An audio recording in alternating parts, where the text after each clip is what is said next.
Good morning, good afternoon, and good evening, and welcome to the Healthline Live Town Hall Mental Health in Focus. I'm Steve Swayze, Vice President of Communications for Healthline Media in San Francisco. We're broadcasting live on this 25th day of May in recognition of Mental Health Awareness Month.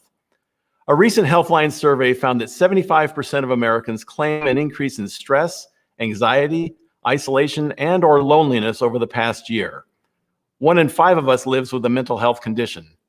If this is you or someone you know, please know you are not alone. Over the next 70 or so minutes, we'll talk with an impressive lineup of guests whose personal mental health journeys have led them to create foundations, write books, produce tools, and be allies to people from all walks of life. But first, a quick introduction to Healthline. Healthline.com is the world's #1 digital health information brand as part of Healthline Media, which itself is a division of Red Ventures. Healthline's vision is to build a stronger and healthier world, and our mission is to support your everyday journey to lifelong well-being through exceptional services that power your healthy actions. With our sister brands, Medical News Today, Greatest, and Psych Central, Healthline publishes more than 1,000 articles and videos every month. Our content covers the entire spectrum of medical conditions. It's evidence-based, medically approved, and empathetically presented. Healthline works to be your trusted ally in providing comfort, connection, and confidence in your health journey. Today's Healthline Live Town Hall will be co-moderated by Healthline Editor-in-Chief Aaron Peterson Edge, who's based in Boston, and Faye McRae, Editor-in-Chief of Psych Central, who's based in Columbia, Maryland. Aaron and Faye, terrific to see you. Thanks so much, Steve, and welcome everyone. It's great to be here today. Mental health is just such an important subject for so many reasons, and it's one that's really near and dear to us at Healthline. We really think about mental health as just one crucial aspect of your total well-being and your unique health journey, and we try to infuse that into every piece of content we create. And of course, Psych Central focuses exclusively on mental health content. Mental Health Awareness Month is a pretty big deal for us. It offers an opportunity to build a sense of community and also lean into those conversations that so many of us find difficult. In addition to Healthline and Psych Central's commitment to elevating the discourse on mental health, Healthline is focusing on health equity. Health equity means everyone has the opportunity to live their healthiest life. Healthline's Transform program, which you can learn about at healthline.com, focuses exclusively on health equity. And our first guest today has a lot to say about that. Taraji P. Henson is an Academy Award nominee and a Golden Globe winner, and nominated today for an Emmy. She is the star of the award-winning film Hidden Figures and Fox's hit drama Empire. Beyond her accomplishments as an actor, writer, and producer, she is a vocal mental health advocate. In 2018, Taraji founded the Boris Lawrence Henson Foundation to destigmatize mental illness in the African American community and provide mental health support in urban schools and increase the number of culturally competent therapists in the field. She's also the author of the memoir Around the Way Girl. Taraji couldn't be with us live, so I caught up with her earlier. Hi, Taraji. Hi. Thank you so much for joining Healthline today. As Editor-in-Chief of Psych Central, I'm just so honored that you're using your tremendous platform for mental health advocacy. It's something that's deeply personal to me, and it's also obviously what I do day to day. So I'm really looking forward to what we have to chat about today. Yes. So you founded the Boris Lawrence Henson Foundation in 2018 in honor of your father to help break the stigma of mental illness, particularly in Black communities. Tell us about your father and why honoring him in this way was so important to you. Just my dad was an open book, and he wasn't afraid to face his demons. He was very open about his struggles. And I guess he felt, I know he felt that by sharing, by sharing his struggles, he would save people from making the same mistakes he made. And I just think that's what we're here to do as humans. There's this song, People Make the World Go Round. And I used to listen to that as a kid. And it makes sense. You know, that's why I always say if you have a story to tell, tell it, especially survivors. If you survived something, you must tell your story. People are struggling out here. You've been so transparent about your own battle with anxiety and depression. Being such a driven and strong Black woman, was that difficult for you to confront? It wasn't difficult. Remember, I had my dad as the roadmap. I guess for me it was freeing, and I felt like our community needed someone they trusted to say, "Hey, you're not the only one. Look, I know you," because I think the misconception is that celebrities, once we start making money, problems just magically disappear. Oh, listen, from the great guru and poet Biggie Smalls. More money means more problems. Sometimes the money amplifies your problems. You know, if you're a person like me who suffers from anxiety and depression, being looked at, every little thing in your life being looked at and monitored under a microscope only heightens your anxiety. So how does this success make that go away? Yeah. You know, so I just felt like, you know, if I said something, imagine how many people will feel like, oh my God, well, if it's okay for her to speak about it, then it's okay for me to speak about it. What was the first step you took to getting help?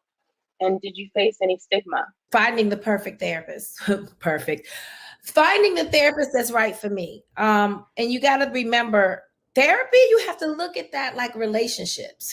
I know, but you do, because it's not like you magically find the therapist. You open up the yellow book. I'm telling my age. I don't care. You Google, you know, therapist, and you find one, and boom, they set you free. No, it's like chemistry. Some therapists aren't going to work. So you just have to keep searching and loving yourself enough until you find the one that, like my therapist, when I get a breakthrough, I'm like, ooh, I can't wait to call her and tell her this. You know what I mean? And it's until you have that synergy with a therapist, you haven't found the right one. You have to, it's imperative that you feel safe, because that's why cultural competency is so important when it comes to dealing with the Black community and mental health, because we already have issues. We got trust issues across the board, understandably so. So in order for us to even seek therapy or to feel like we can even begin a conversation, we must feel safe. So what is cultural competency, and why is it so important to healthcare, particularly mental health care? Well, with the Boris Lawrence Henson Foundation, we definitely vet therapists across the country. We have a resource guide where, you know, because it's hard. And I think, you know, I looked at the pandemic as a blessing, because what I'm working on in my life is controlling the things that I can, right? And what I can't control is turning what appears to be a negative thing to a positive, because it's all here. So with the pandemic, I needed it. I was never going to slow down. Who knows what I was headed to health-wise, the way I work. So that, and then, you know, with the Boris Lawrence Henson Foundation, we were able to provide virtual therapy to people who would have never gone to therapy ever in life, right? And so what it did was it made, for those who never ever thought they would try therapy ever, made it appealing, because you're not walking into an office. You don't have to hide, you know, no, your next door neighbor is not going to catch you going to see a shrink. There is no weird, you know, I'm in this sterile office. You're in the comforts of your own home. And we've done the research for you. We have found and pooled together all of these culturally competent therapists. And when I say culturally competent, I don't mean Black, because I've gone to a therapist who was Black and was missed the mark all the way. And I've met some incredibly credible therapists, culturally competent therapists who were not Black. You know, that's just understanding a group's struggles. As long as you understand that and you make me feel safe, I'll open up and we can have a great session. You can help me, give me some tools to, you know, battle some of these things that I'm going through. But like I said, the pandemic was a blessing, because I think we kicked through a ceiling that in mental health in our community that has kept us suffering. And I'm grateful for that, to be quite honest. Yeah, I'm so glad that you raised that about this period being difficult for everyone, because I don't think there's enough acknowledgement of that. I mean, this is a tough time, you know, to be isolated, to be facing this illness. I mean, there are a lot of reasons to be having a tough time right now. And I think we should all give ourselves permission to be going through that. So your foundation has an actionable commitment to the youth. When I visited your site, the first thing that stood out to me was this beautiful image of a young boy in a striped shirt, but it was paired with the statistic that the suicide rates amongst Black youth have nearly doubled since the early 90s. And as a mom, it just hit me. I mean, just so scary and so troubling. Can you tell me a little bit about your work with the youth? Okay, we're doing so much. We are providing 100 mental health support groups for young people between the ages of 12 and 22 across the nation. We provide culturally competent therapists over the course of 6 weeks. We're also offering individual therapy sessions for young people where they receive 5 free sessions each. We're working with schools, middle schools, high school, and HBCUs on providing free mental health resources. And during Mental Health Awareness Month, we are launching a national awareness campaign to focus on the youth and the impact of mental health within the educational system. So you have a show, Peace of Mind, streaming on Facebook. I've been binging it. And for those who haven't watched it, it's amazing. It tackles the mental health stigma in the Black community. Tell us about your goals for the show and why you chose this platform. The show is focusing on the Black community and everything dealing with mental health.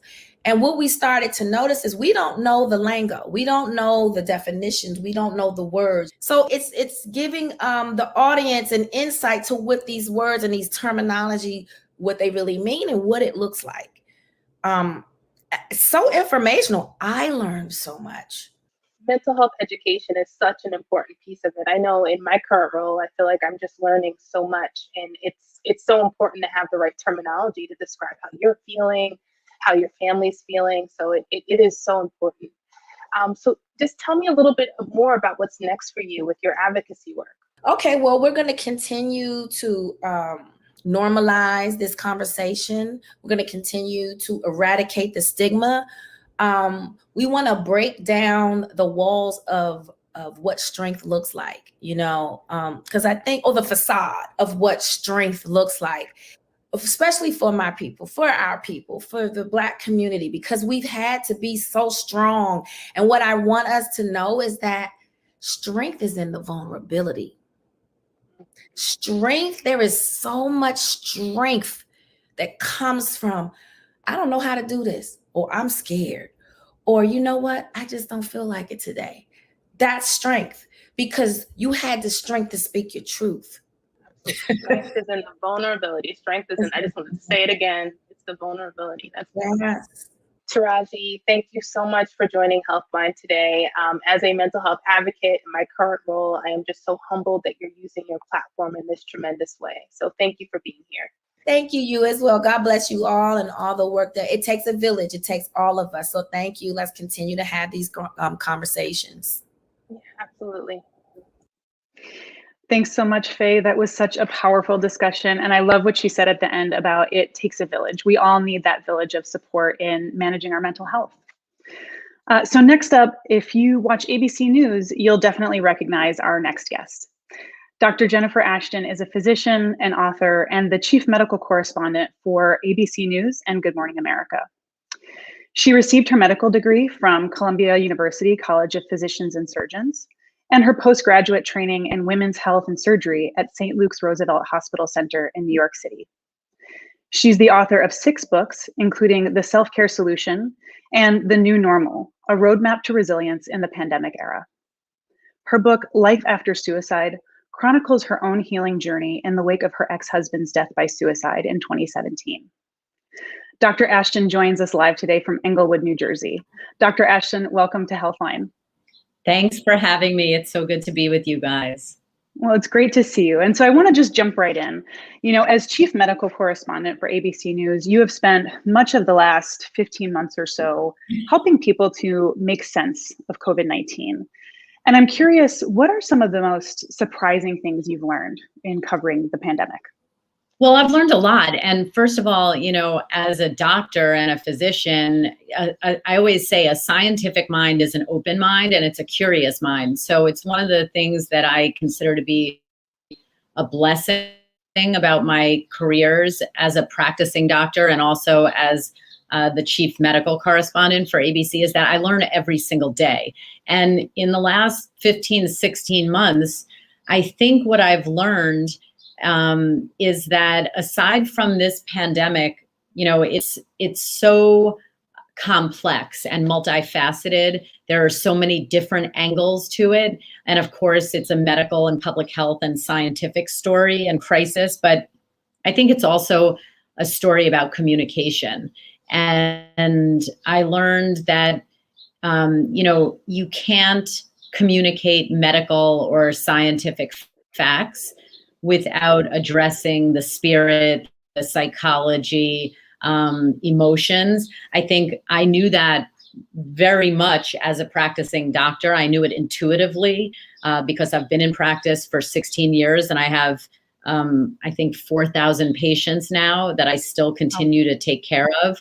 But I saw it and lived it with a ringside seat in my role at ABC News. And I'm really proud of the job that my colleagues and I have done at ABC in incorporating the spirit. We're not just talking about numbers and a viral particle and case counts and positivity rates. We're talking about emotions and fear and uncertainty. And I think that really the story behind this past year of pandemic times has been one of communication and how essential it is.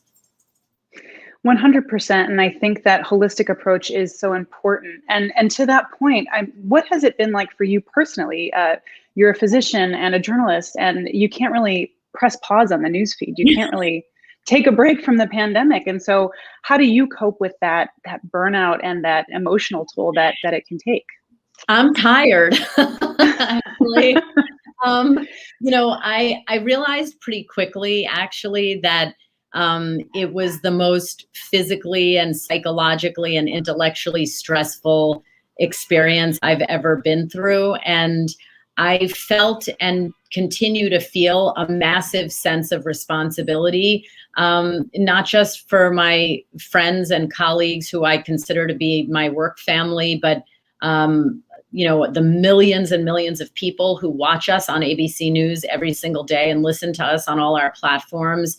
And I've heard from countless people that, how important our interpretation of this story has been, that they were so scared and that we were able to help allay their fears. And at the same time, not sugarcoat things, just tell them what they needed to know in a compassionate and understanding way. But at the same time of doing all of that, I also have 2 children that are my single greatest, role responsibility in life. So there was, to say like a lot of juggling and multitasking is an understatement. Yeah, I can believe it. And to that point, your latest book, The New Normal, offers a guide of sorts for people to kind of navigate those mental health impacts from the pandemic. What are some of the crucial tips that you offer for people who might be experiencing mental health issues or even post-traumatic stress as a result of this year that we've had? I mean, first of all, I don't think it's even post-traumatic stress. I think all of us to some extent have a degree of post-traumatic stress because we've all been through a trauma. We've all lost something. And, I, as you mentioned, have a very personal and profound experience and relationship with mental illness after the suicide death of my children's father just 4 years ago. And since that point, my children and I have really committed to literally thinking of our mental health and well-being no differently than we do our workout. I call it the checkup from the neck up. And I did a lot of phone sessions with our therapist over the course of the last year. I remember in particular the week after President Trump's COVID diagnosis was, the biggest story in the world. And I was awakened at 1 o'clock in the morning with that news and on the air constantly for the 4 days that followed, I spent the first 15 minutes of my own phone therapy session talking about President Trump's COVID to my therapist. And I thought, now I have hit rock bottom. I mean, I'm paying by the minute for therapy, and I'm not even talking about myself, and I have plenty to work on with myself. So I think, the first tip that I would say is normalize, recognize, and acknowledge that we've all been through a degree of trauma, and don't be afraid to, again, as I said, think of it as you would a checkup for your heart, or going to the dentist, and get it checked out. Do a checkup from the neck up. I think that would be my first tip. And my second tip, as someone supporting someone else, is when we say, how are you? Really wait for the answer. And don't just do like a flyby, how are you? But really, like, if you care enough about someone to say, how are you doing? You should care enough to really wait for an answer, because you might be helping that person more than you could ever imagine. Yeah, you can never underestimate the power of just that space and that listening ear. And I wanted to, if I might, as you mentioned earlier, talk a little bit about your personal experience with mental illness, as you've written and spoken about so candidly with the loss of your ex-husband. And what has that grieving and healing process looked like for you and your family? Well, first of all, I would say, we will always be healing and going through it, I believe. I don't know that anyone who loses a loved one to suicide ever is through it or over it. And I think that there are days, that my children are 21 and 22 now. They were 17 and 18 when Rob died. And it's, I'm sure they have their hard days, but they live every day in a way that honors his spirit. And they're aware that mental illness can strike anyone and doesn't discriminate, and that optics can be deceiving. And I think I'm glad for that. I'm glad for that awareness that they have now. And for me personally, there are times that I feel like the strongest person in the world. And then there are times that I feel like the weakest person, and I feel, permanently broken from that. And then there are times that I feel like it was, in a weird way, a gift that Rob gave me, in that I was able in a lot of ways to experience some post-traumatic growth and see my life through a different lens of appreciation. So, I think it runs the gamut. And I think that, it will always be there. And I think it should always be there. And I'm so sorry for your loss and your family's loss, but I'm so grateful that you are talking about this, because sadly, I think it's something that it touches a lot of people, and it's very difficult to talk about. It's still kind of taboo. And so in your personal experience and in your opinion, how can we have better conversations about suicide and suicide prevention with our families, with our communities?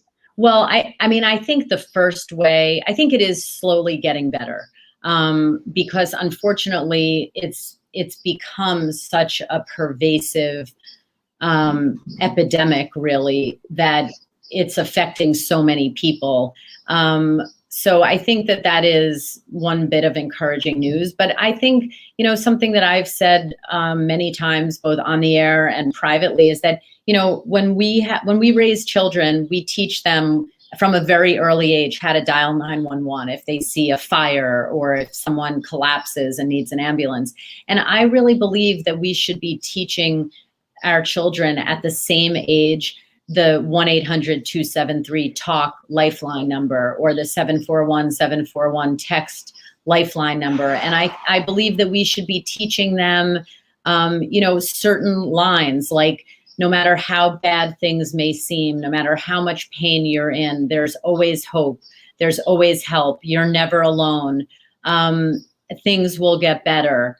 And I think that everyone needs to hear that. And so I really believe that we need to start that at a very early age. And that's just kind of in our society and as parents. But I think that also in the medical community, doctors like myself who, I'm an OBGYN, I see women head to toe, I'm their primary doctor. We all in the healthcare space need to ask about mental health every single time we see a patient. So I think everyone has responsibility in this. Definitely. And I think, like you said before, we're treating it like it's any other, health check-in. Yeah. So really normalizing that. Thank you so much. Dr. Ashton, Steve Swayze here. Thank you so much for your advice. The checkup from the neck up, a great soundbite and well worth thinking. So many other valuable things. Erin, thank you for talking with Dr. Ashton. But before we leave you, Dr. Ashton, we want to congratulate you today. About an hour ago, you and GMA3 are nominated for two daytime Emmys. 2 is a lot. 2 daytime Emmys for you for outstanding informative talk show host. So congratulations to you and to GMA3. Thank you for joining us today. Thank you so much, you guys. And I give kudos to my amazing team and colleagues and our viewers at ABC. We're really honored with the nomination. Well, thank you for joining us. Erin, we'll see you later in the broadcast. All right. Thank you. And next, a motivational speaker who's certainly going to motivate us all. She's about to become a TV personality as well. Let's welcome back Faye McRae to introduce our next guest. Thank you, Steve. Bershawn Shaw wasn't born a warrior, she became one. Life coach, motivational speaker, multifaceted entrepreneur, and 2-time breast cancer survivor, Bershawn has dedicated her life to helping others embrace their inner warrior during life's most difficult times. Bershawn is also the newest member of season 13 of The Real Housewives of New York. Bershawn Shaw, welcome to Healthline. Hello. Thank you for having me, everyone at Healthline. Thank you. Of course. Thank you for being here. Yes, I love it. Thanks. So let's dive in. Your story is the stuff of a superhero origin. I mean, in 2009, you were diagnosed with stage 4 breast cancer and told you had 3 months to live. The weight of hearing those words must have been just indescribable. Can you tell us a little bit about that moment and what were the first thoughts that went through your head? Yes. Ooh, every time I talk about that moment, it hits me to my core because being told you had stage 4 breast cancer and that it was terminal, I mean, it really hits you. I remember the day the doctor told me to sit down. And believe me, you never want a doctor to say, sit down. The doctor said I had terminal breast cancer. It was cancer all over my body. And wow, to this day, it still rings in my ear. But I remember that moment. I remember walking into the hallway and I got on my knees and I said, God, if you keep me alive, I will motivate the entire world, men and women all over the world. Keep me alive because I know with you, everything is possible. With God, everything is possible. And that's how I live my life. And this is my mission, mental health. Everything is possible for everyone. Yeah. So, I mean, while you were battling this diagnosis, you started launching your successful business, inspiring others to unleash their inner warrior, which just, again, wow. Right. Exactly. How did you unleash your inner warrior? I gave up fear. So when you hear that you're going to get your affairs in order, 3 months, I lived every day with fear, crying, depressed, anxiety, stressed, not knowing what the next day would happen, not knowing if I was going to live, not knowing if I could have a baby. I was too scared to have a baby because I just thought one day I wasn't going to wake up. And then I had to do the work on myself. I was dealing with mental anxiety, mental depression, mental sadness, mental loneliness, everything. And I said, Bershawn, you got to get busy living or get busy dying. Which one are you choosing? And I said, I'm choosing to live. As long as I'm alive, a new day, I'm living, baby. I am living. I am not going to die. And I think every day made a difference. And that's why I tell people dealing with mental issues or mental health, holistic, you are living in the now. It's every day. Live in the now. You see, you can't live in the past. It's gone. You can't live in the future. It's not here. Live in the now. And when I was living in the now, the stress started to go away. The shame started to peel off. The anxiety started to float away because I was alive. And as long as I was alive, I was going to live. Wow, that's absolutely beautiful and so inspiring.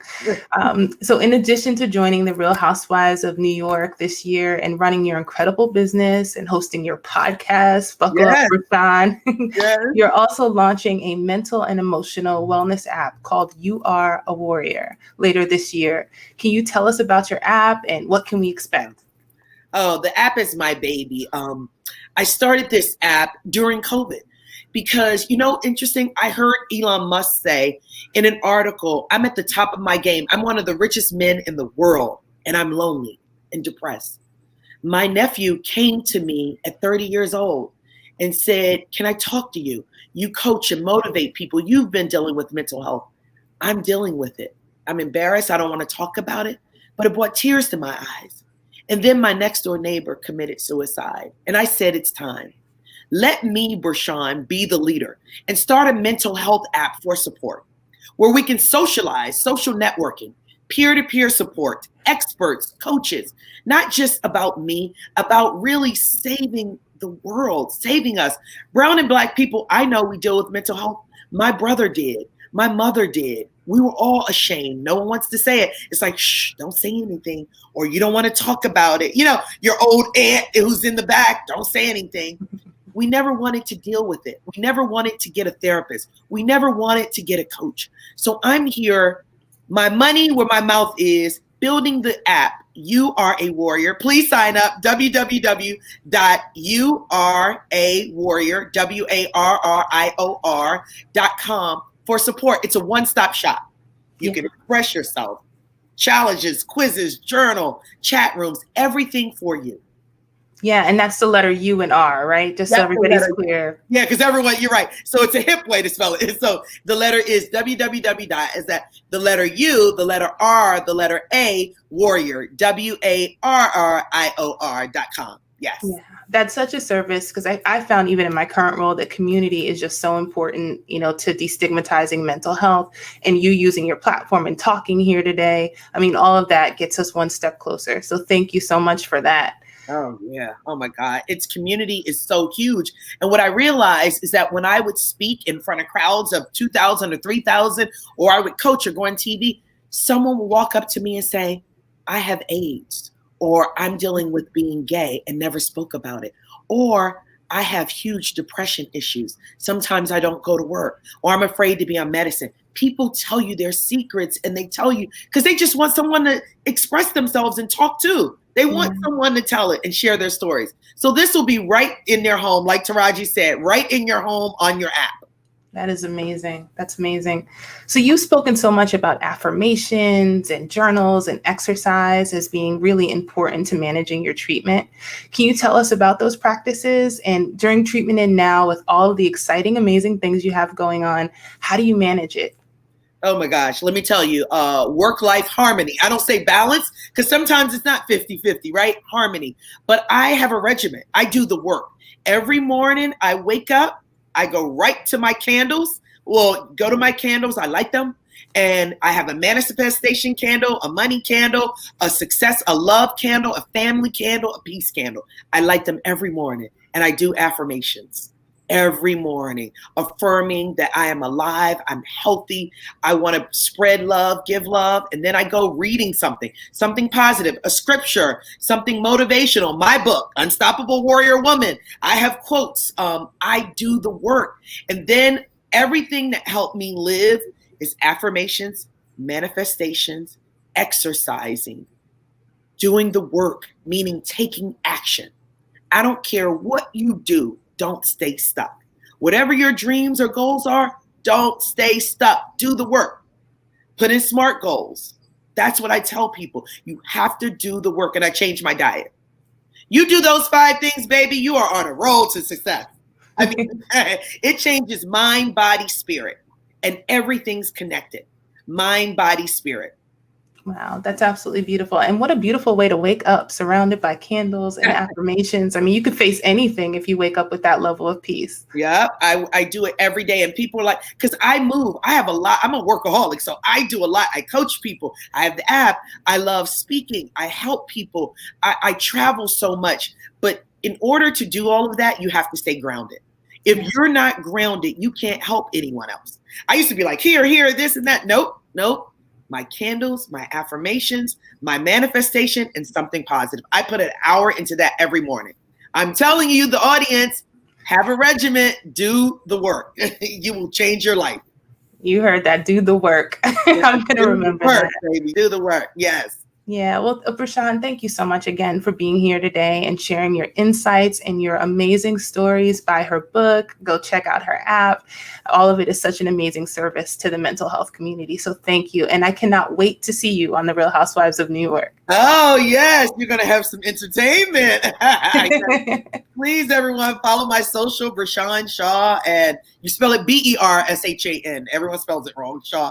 And then the app. The app is your gift. It is free. The letter URA Warrior, WARRIOR.com. I want to save people, the world, one person at a time. That's what it's all about. Thank you so much. Thank you, Prashant. Thank you so much. Our next guest is a multiple Grammy nominee who has sold more than 30 million albums. Jewel is a singer-songwriter, producer, actress, author, and poet.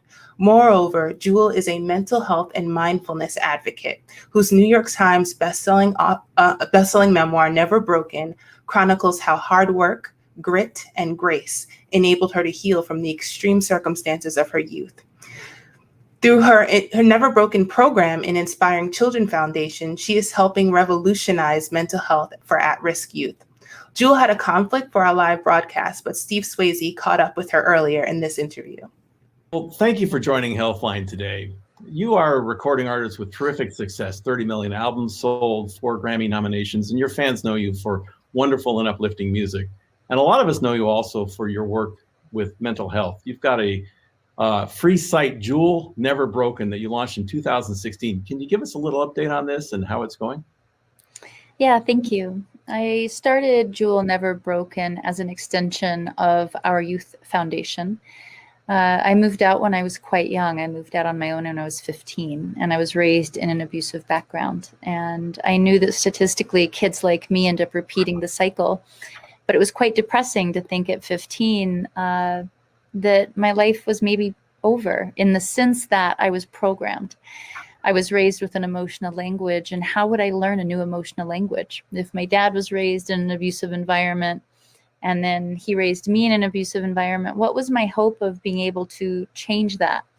And so I set off on this sort of ambitious mission to learn a new emotional language, and it sent me on an incredible trajectory in my life. And the culmination of that basically is what's on Jewel Never Broken. It's all the exercises that I started to discover over time that would help rewire me neurologically. Rewire you neurologically. That is, sounds like an enormous challenge. What if somebody's coming up from a background like yours, but might not have the resources of a very popular singer-songwriter? I had no resources, and my real passion is that exact thing, actually. That was what was so daunting to me. You know, at 15, I was paying rent. I was getting myself through school.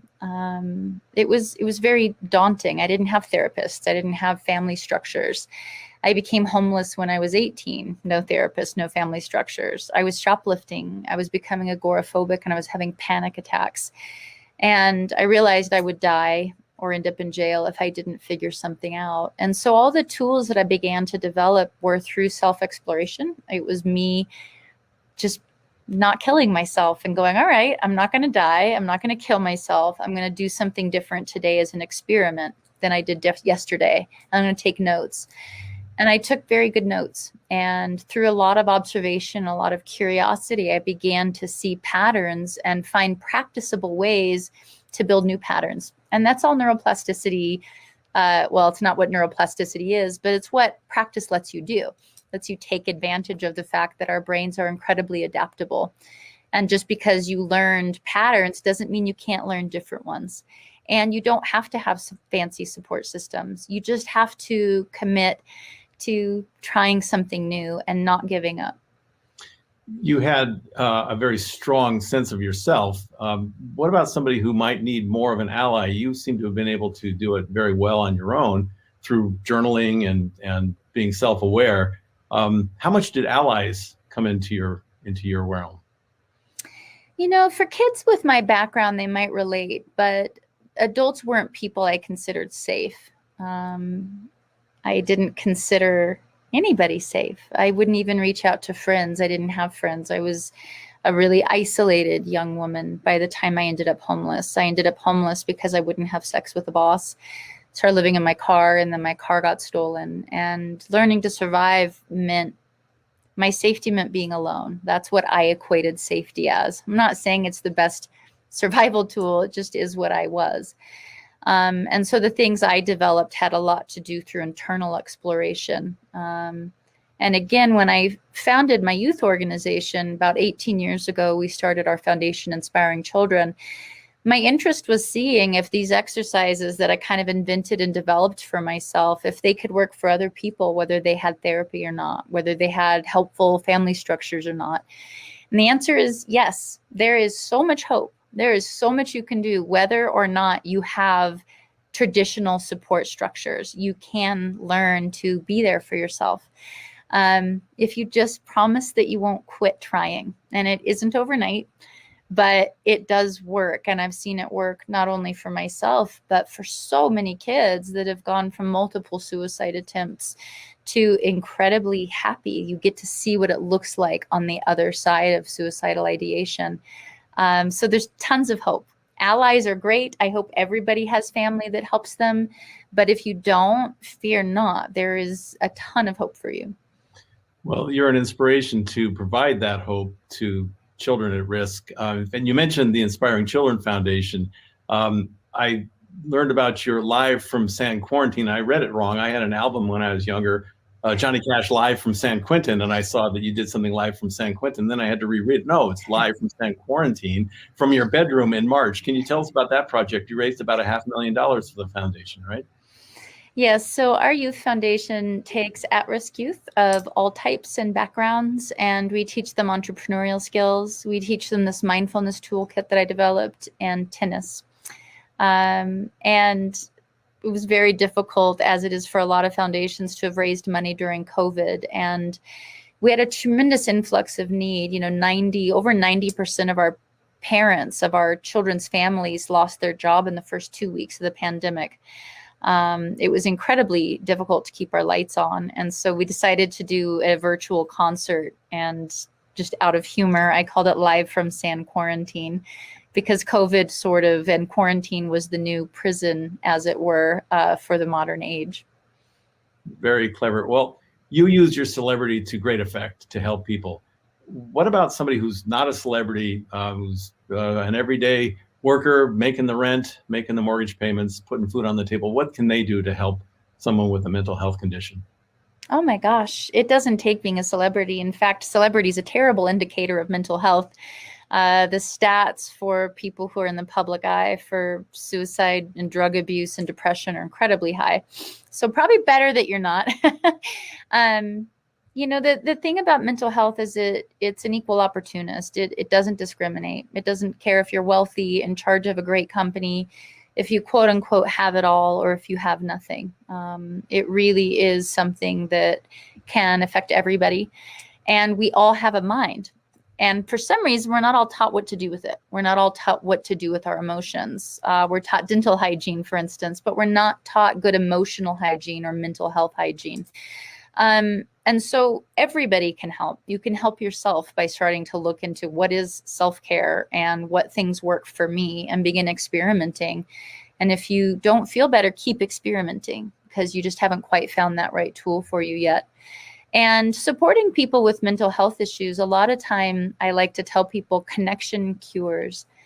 Just connecting. You don't have to have a degree in psychology. You, of course, can look up people that have these degrees. It's important to seek help. But just connection, just listening, just saying, I'm here and I don't know what to say except I love you and I'm here and we'll figure this out. that can save more lives than many, many things. We are running short on time, and it's a shame, because I'm loving everything you're saying about emotional connections and helping people. I love you is a good way to start. I want to ask you quickly about mindfulness and how that's changed for you during the pandemic, specifically your work with Deepak Chopra last year when you did the mindfulness movement film that involved people and their on their journey with mental health. Can you comment on that for a bit? Yeah, I'm very thrilled that mindfulness is a word that's entered the mainstream. In a way, it's almost become the new Wild West. Everybody is talking about mindfulness. Everybody's a mindfulness expert. I thought it might be good just for us here to create a bit of a container around it and a definition, at least for myself. I define mindfulness as conscious presence. That's it. It's nothing too mysterious. It's being consciously present. And there's tools that help you build being consciously present, being in the moment. Meditation is one of those tools. It's like a bicep curl for learning how to be consciously present longer and longer periods of time. But writing helps you be consciously present. You could do mindful walking in nature, exercise. A lot of things can help you build the muscle of being consciously present. That's step one, building the ability, the muscle to be consciously present. But it's not going to change your life alone. And so you have to find things that I call putting mindfulness into motion. You have to be able to find practices, because practices change lives, right? That changes your neural wiring. We want to be able to practice, not just have a philosophy, not just be calm and meditate for 15 minutes. Once we're calm and present, we have to start now changing behaviors that don't serve us, replacing them with behaviors that do serve us. And that's what my website, Jewel Never Broken, is designed to help you with. Jewel, mindfulness in motion, building the muscle of being consciously present. You are full of great ideas and recommendations. Healthline thanks you for your commitment to helping people with mental health, especially youth. And Healthline thanks you for being on our broadcast today. Thank you so much, Jewel. It's great talking with you. Thank you for having me. And to everybody watching, keep your chin up. We got this. We got this. Thank you, Jewel. We got this. I love that. Earlier today, Erin Peterson Edge spoke live with ABC News Chief Correspondent Dr. Jennifer Ashton. I'm so pleased to now introduce another member of the ABC News team, Dan Harris. Dan Harris is co-anchor of ABC News Nightline and the weekend editions of Good Morning America. Dan is also an advocate for mental health awareness. His best-selling book, 10% Happier, a true story about his journey through the worlds of spirituality and self-help, explores his discovery of a truly sustainable way to get happier. He pursued this quest after having a live on-air panic attack. Dan Harris, welcome to Healthline. Thanks for having me. Appreciate it. Absolutely. So let's jump in. In 2004, on Good Morning America, you had a panic attack on live television. Many anxiety and panic sufferers can probably relate to the helplessness of experiencing a panic attack, but not many can relate to having it on live television. Can you talk a little bit about that moment and the moments that followed? Yeah, so I was, this was summer of 2004, and I was filling in for Robin Roberts, who was at that point what's called the newsreader. So her job was to come on at the top of each hour and read off some of the headlines. Now she's the main host of the show, but at this time she was the newsreader, and I was filling in for her. And I didn't have any particular reason to be nervous that day, but a few seconds into my little newscast, I really started to freak out. My heart started racing, my mouth dried up, my palms were sweating, my lungs seized up. I couldn't breathe, which is pretty inconvenient if you're trying to anchor the news. And I had to quit a little bit, just a few stories in. And as embarrassing as that was, even more embarrassing was what caused it. I had spent a lot of time at that point in my life as an ambitious young reporter in war zones, and I had come home and gotten depressed and had self-medicated with recreational drugs. And that I later learned was enough to change my brain chemistry and make it more likely for me to have that panic attack. So that really, it was horrible in the moment, but it really ended up changing my life positively. Yeah, absolutely. And how did your colleagues respond after that? What happened immediately after? Well, not much, frankly, because I wasn't honest about it. People asked me, everybody was compassionate. They asked, what happened? Can we help? And I didn't say that I had had a panic attack. I kind of tried to bluff my way through it and say that I'm not sure what happened. And I was able to go back on the air an hour later and I was fine. So in some ways, I kind of got away with it. But what was happening behind the scenes was that I knew that I had had a panic attack. Hi, my son is here saying, hi, buddy. I knew I had had a panic attack and I was getting treatment for it and quitting drugs. That was all happening behind the scenes. And nobody knew about that part of the story until I wrote a whole book about it. Yeah. And was that panic attack kind of the impetus for change for you? Did that turn the page, or was it some more time before you kind of got help? Well, the panic attack got me into therapy and it got me quitting drugs. It wasn't until many years after that I found meditation. And that, by the time I found meditation, I was pretty stable, but I was also stressed just from everyday life. I have a high stress, fast-paced job as an ABC News anchor, and it's very competitive. And I would let that competition get to me and make me stressed and make me unpleasant. And I started to see some of the science around meditation. I should say I'm pretty skeptical by nature and was not really interested in meditation at all. To the extent that I was even aware of it, I thought it was kind of a new agey cliche. But I started to see the science that shows it can lower your blood pressure, boost your immune system, rewire key parts of your brain. That's the neuroplasticity that Jewel was talking about. And when I saw that research, I started to do it. And that has made a big change in my life for sure. Yeah, I'm so glad you brought that up, because in your book, 10% Happier, and on your app, you really seek to demystify meditation. And I know personally, like anytime I try, I find myself writing a list or, doing something I shouldn't be doing when I'm meditating. How did you overcome that, given how busy you are and all the things that you do? So this is a very common misconception that people have, that in order to meditate, you need to clear your mind. Clearing your mind is impossible unless you're enlightened or you have died. And so just know. Uh-oh. So what is meditation, really? Basic meditation involves sitting and trying to focus on one thing, usually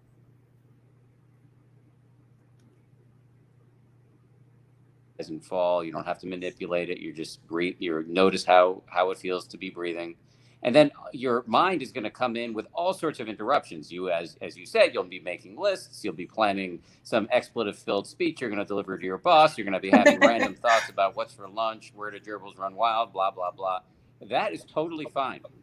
That does not mean you are a failed meditator. In fact, the fact that you are noticing that your mind is wild is proof that you are meditating correctly. The point of meditation is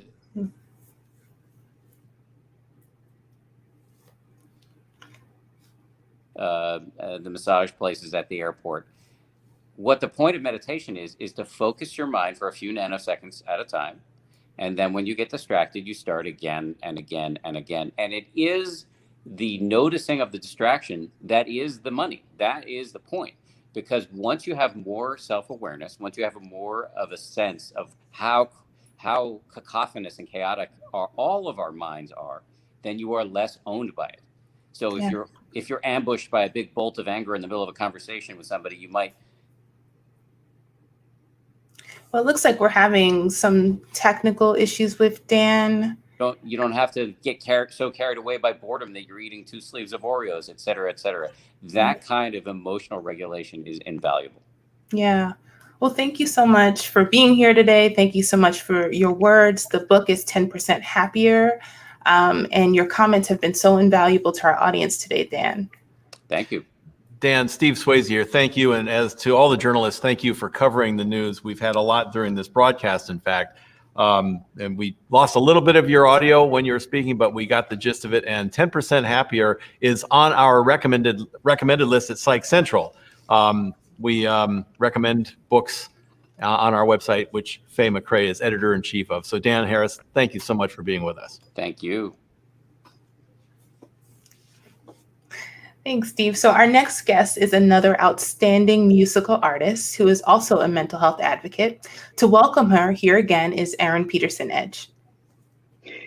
Thanks so much, Faye. Michelle Williams is a Grammy Award-winning artist and actress who rose to stardom as a member of the R&B supergroup Destiny's Child, and was also recently on Fox's hit series The Masked Singer. In addition to being an artist and entertainer, she's also an advocate for mental health and empowerment. Michelle is an ambassador for the Office on Women's Health, which is a division of the US Department of Health and Human Services.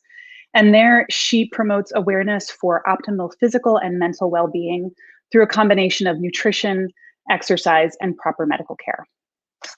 In her new book, Checking In, Michelle tells the intimate story of how, in the midst of enormous fame and success, she battled depression, which led her to find her true calling as an advocate for mental health, especially her own.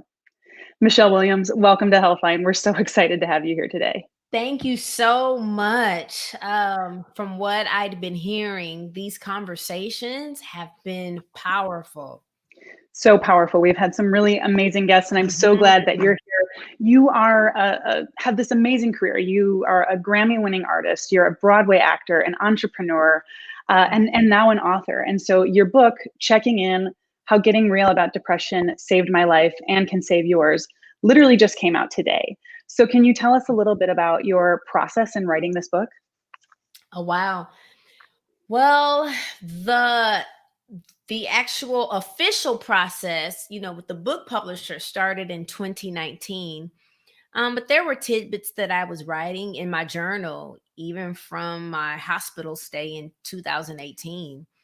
So the process has kind of been incremental, but it was a beautiful process. A woman named Holly Crawshaw helped me, make it all make sense. My publishing company, it was just brilliant. And, I had heard scary stories like, well, when you sign with a major publishing company, they're going to try to make you tell a different story. And it wasn't like that. I'm telling exactly everything that happened as I remember as they happened. And it's been a truly restorative process. That's amazing. And what's interesting too is that you had been a mental health advocate for several years before bravely coming forward to talk about your own experiences. And so what eventually, what inspired you to seek out treatment and also to share your story so widely?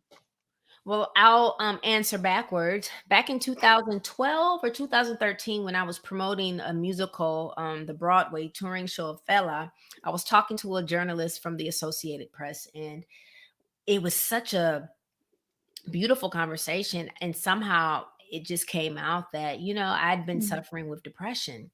So I didn't think people were gonna read it or see it, but it became the headline from that interview. And I was like, oh my Lord, what did I just do? Fast forwarding to 2018 with the hospital stay, I had gone 5 years and I was championing this topic, and I felt like such a hypocrite. I can imagine if a doctor has to go to the hospital, do people side eye the doctor that's in the hospital? Like, you should know, you're the doctor. You should be the last person in the hospital. I started feeling that way. But at the end of the day, when you strip everything away from me, I'm human. When you strip away the advocacy, when you strip away even the help that you've been giving other people, I am human. And so hopefully that answers the question. Yeah, I mean, we all have to, you put on your life mask first before you can help other people. So we're glad that you were able to get that help and that you're, here talking about it today. Yeah. You came of age in the spotlight. And so how did the pressures of your fame and success and just media attention, social media, how did that impact your mental health as a young person and later as an adult? Well, the good thing is when I started with Destiny's Child in the year 1999, early 2000s, there was no social media. And if there was, we didn't know about it. I mean, you had YouTube and you had the internet. You could search pages, but there was no Twitter, Instagram, Facebook. So, and I'm kind of glad about that.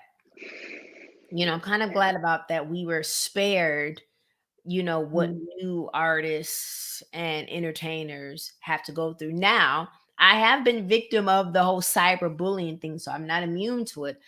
But I can imagine adding that when we were first starting out. Ooh, that would be hard. So my heart goes out to people that are always in social media, not at their hands, Yeah, just that constant attention and really being under a microscope. Yeah, absolutely. Right. I remember in one interview reading that you had talked about this realization that you had probably been struggling with depression since you were a teenager, but at the time you just didn't feel like you had the words to articulate it.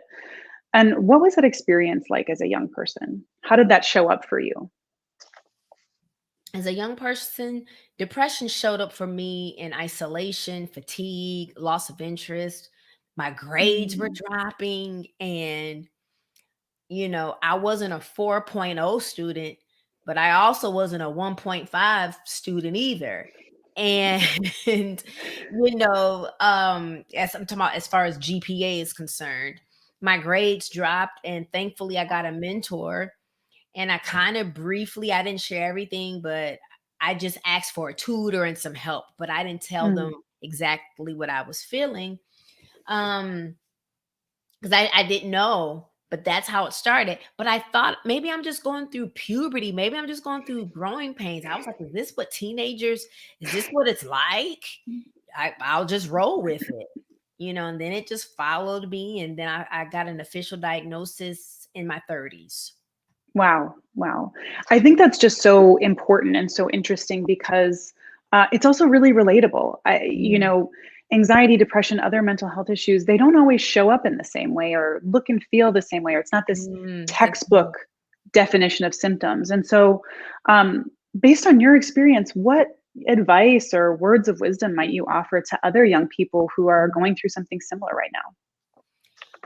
Well, now in 2021, because mental health is now at the forefront. As a child, we did have computers, and so I always loved playing the games on computers, or I was always typing up a book report or something. But I feel like young people today are able to Google, what does it mean when I'm feeling like, right? Now, that doesn't mean to diagnose yourself, but it kind of give you some language to maybe you can tell a counselor at school, or maybe if you have a great relationship with your parents, to say, you guys, I was looking this up and this is kind of what I've been feeling like lately. And hopefully the parents can say, hey, let's go get you checked out. Right.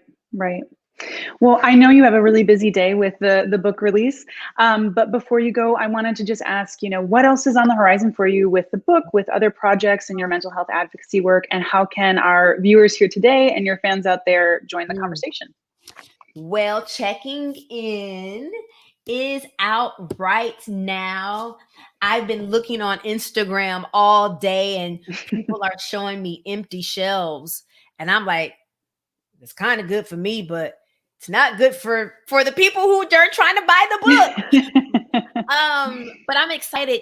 I have in January of 2022, there will be a journal to accompany this book called The Daily Check-In. It's 60 days of finding your wholeness and wellness. And so I'm excited about that. And I will be talking about checking in for the rest of my life, because I will be having to check in with myself, others, and God for the rest of my life. That's awesome. Everyone go and check out Checking In.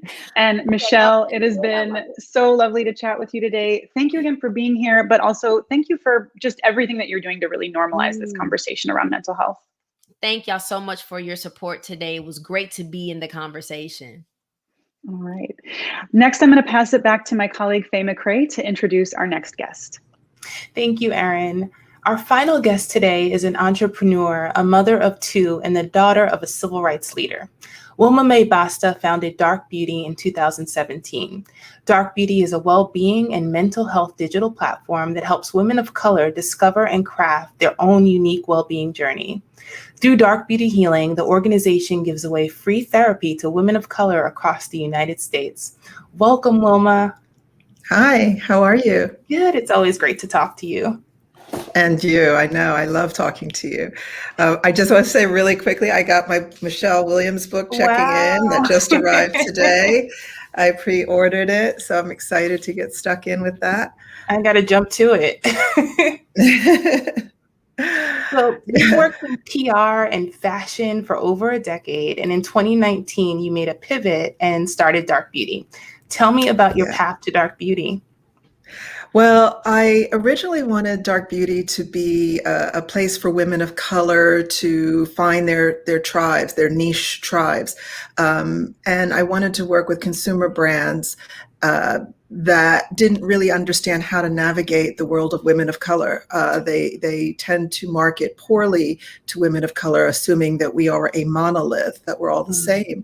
And in fact, we're not. There are some women like myself, I love skiing, and I want to find and connect with other women of color who love those things. And but I'd love to be able to work with brands in a way that supported us. And so I had worked for several years putting together this platform, and we were just soft launching in November 2019. And we were just going to start growing gradually and organically. And then a few months later, COVID hit. Yeah. So that changed everything. Yeah, but you made something amazing from that, Dark Beauty Healing, which is aimed at providing healing to women of color. And you offer free therapy, which is absolutely amazing. Can you tell us how you're able to provide this amazing service to our community? Yeah, so basically around the end of March last year, it really hit me that before the media was talking about the impact of COVID on Black and Brown communities, I actually woke up one day in a complete panic that this was going to happen and that the mental health fallout was going to be huge from this, because we didn't know what was going to happen from day to day. We were getting all of this different information, and it was really frightening. And I said to my team at the time that we need to do something more than just post nice stuff or funny stuff or things to keep us, occupied on Instagram. We need to do something tangible for our community. And I had this idea in the shower that morning that we should give away free therapy. And I think my team were like, well, how do we do that? That's like a big thing to do. And I said, well, I have no idea, but we're smart and we'll figure it out. And so Shara, who is our lead brand strategist, her and I she had just started working with me. And I said, look, let's just start talking to therapists. Let's understand how they work. And we very quickly discovered that many clinicians in America give away about 20 hours a year pro bono. So it occurred to me that perhaps they would give me or give Dark Beauty 10 of those hours. So I asked the first therapist and she said, sure, I'll give you 10 hours. I said, well, can you tell 10 of your therapist friends? And they said yes. And then the next thing I know, there were 50 hours and then there were 100 hours. And we were getting therapists basically just donating hours to us. So we created a directory on our existing blog, and we called it Dark Beauty Healing. And the directory basically allows you to go and search for a clinician who has donated hours in your state. And you can reach out to them directly and you can get up to 5, sometimes 10 hours of free therapy. And we thought that this was going to be something that lasted a few months. But as we know, today, a year ago today, George Floyd was murdered. And this started a whole tidal wave of donations of therapy hours. And by the end of June, we had over 1,000 hours of therapy. And by July, we had over 2,000 hours of therapy that had been donated to Dark Beauty Healing. And we realized that this was not going away, that people are going to be struggling, and we needed to continue with this. So we created a 501c3, and we're still here a year later, giving away therapy. We're just about to launch our group healing sessions called the Inner Tribe, and hopefully start rolling those out as well.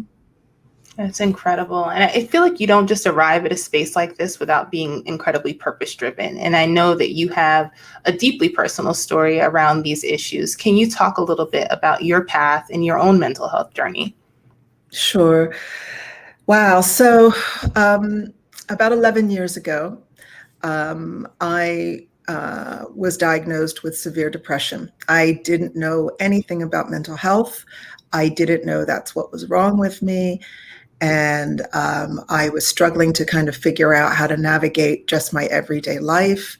And on paper, my life looked amazing. I had, a big house in the countryside, and I had, I was building a business. And everything was supposedly great on paper.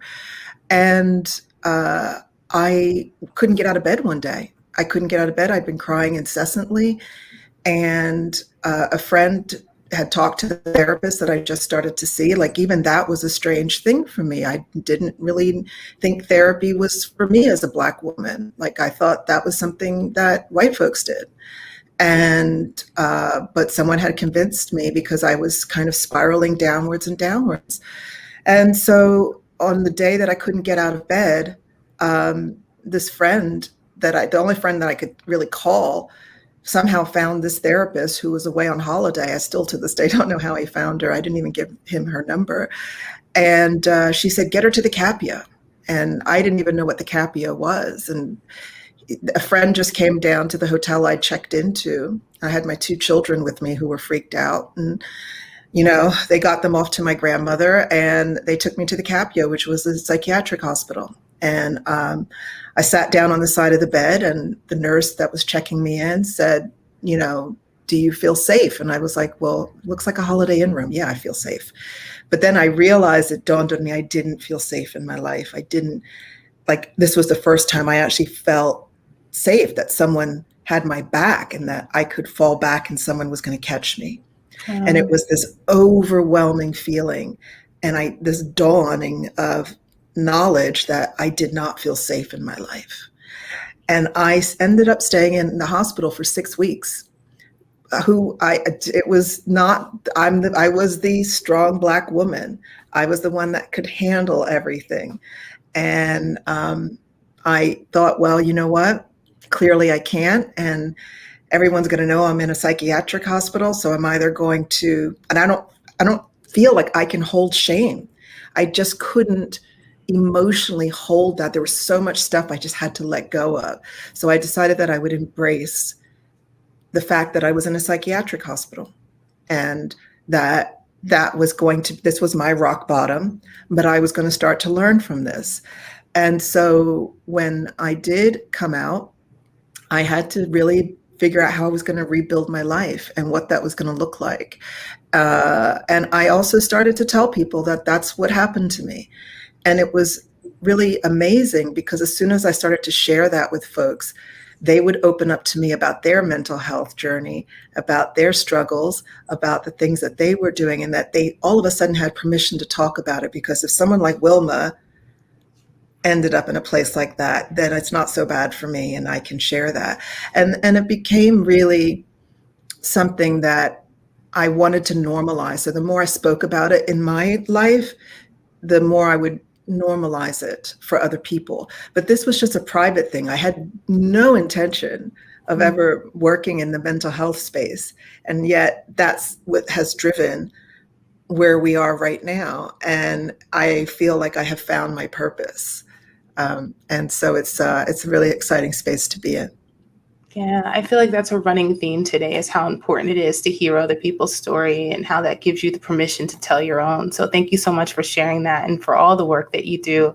I know you didn't anticipate going into this space, but you have in such a big and amazing way. You talked a little bit about the Inner Tribe. What are some of your other goals for your mental health advocacy work? So we still want to raise 10,000 hours of free therapy. We want to continue giving that away. So we are always fundraising for Dark Beauty Healing because we want to start paying our therapists. And we are also welcoming therapists to donate hours. And we want to keep that going. We have some plans that we're working on to start doing things in person with people, group sessions, trips abroad as well that will have some of our clinicians there that we can go into healing environments. And also, part of my healing journey wasn't just talk therapy. There are other healing modalities that exist in the world, and there are other practitioners of color who are doing amazing, amazing work. And so when I came out of hospital, I started to really build my own wellness team, which had other modalities. So I do something called life alignment, and I also built in Ayurveda into my life, which is an 8,000-year-old healing practice from India. And all of these things kind of helped me to heal. So it was this combination of talk therapy and by the way, I was on medication for a while. And so sometimes medication is the right call. So there are lots of different things. And what we want to do with Dark Beauty is to build this platform where people can actually come and discover and experience and build their own well-being team and really understand that healing is your birthright. And, we want to be able to help people to kind of craft that unique team for themselves, because it's not a cookie cutter approach. And you can just try. Some things work better for some and some things don't for others. So we want to kind of present things out there for people to kind of really touch with those different modalities. Yeah, absolutely. Well, we've covered a lot of ground. I'm so excited for the Psych Central partnership with Dark Beauty. Your clinicians are going to be writing some great content for us. Yes. Fantastic. Is there one subject matter you're looking forward to them covering? I think one of the things that we have over 120 clinicians in our network now, and we're covering 60% of America. So I get this really amazing opportunity to get to know some of our therapists more closely. And I'm always amazed at the other practices that they do. We have this amazing therapist, Jackie, who runs the Sankofa Center out of Philadelphia, who practices hip hop therapy because she works with her community in the city, and she also works with formerly incarcerated people. So we want to kind of bring those to the forefront and really highlight all of these other modalities that are there. Wilma, Steve Swayze here. We talked earlier, and I'm just so enthralled by what you're doing with Psych Central, with Healthline. We've covered a lot of ground in the past hour and 10 minutes or so. What is the one thing you'd like our audience to take away from today's total discussion?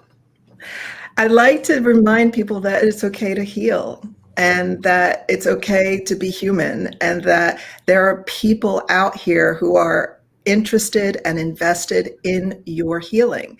That's how we all function. That's how we can all transform, especially everything that's happened to us in the last year with COVID, that we can actually transcend this collective trauma that we've all experienced. So there are a lot of amazing people that we've seen today, from Taraji to Michelle to Dr. Ashton to Bershan, Dan. All of those amazing people are out here doing this work so that we can all collectively heal.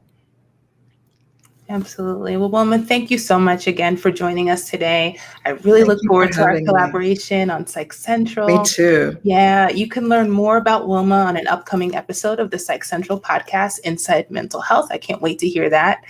All the best to you, Wilma. And to you, Faye. Thank you so much, Steve. Well, powerful discussion, Faye. Let's invite Aaron Peterson-Edge back in to wrap up. Faye and Aaron, you both were terrific with our guests. Thank you for interviewing. We had some powerful stories. I made some notes along the way, just sound bites. Taraji P. Henson saying cultural competency in therapy, and strength is in the vulnerability. I think that's going to be our mantra going forward. Dr. Ashton says she prescribes a checkup from the neck up, which I love that. And something, when you say, how are you? Wait for the answer. It really could mean something.